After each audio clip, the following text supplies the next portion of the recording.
ഞങ്ങളുടെ ഫാമിലിയിലൊരു great grand മദറിൻ്റെ ഒരു story പോലെയാണ്.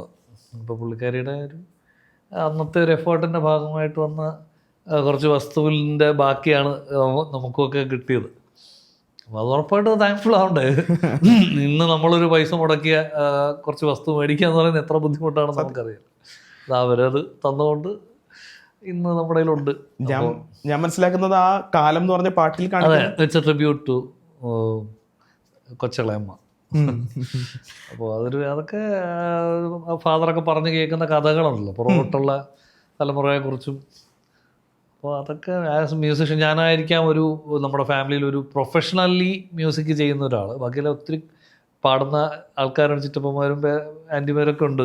പക്ഷെ എന്നാലും നമ്മളൊരു കരിയർ ആക്കിയിട്ട് പോയിട്ടുള്ള ചിലപ്പോൾ ഞാൻ മാത്രമായിരിക്കും. അപ്പോൾ നമുക്ക് ഉറപ്പായിട്ടും മ്യൂസിക് കൂടെ ഇതൊക്കെ പറയാമല്ലോ എന്നുള്ള ഒരു ആശയമാണ്. ആ വീട് കാണാത്തവരുണ്ടെങ്കിൽ കാലവും പുല്ലിയൊക്കെ കണ്ടാൽ ആ വീട് കാണാം. അതെ, എൻ്റെ ഏറ്റവും ഫേവറേറ്റ് സ്പോട്ടാണ്.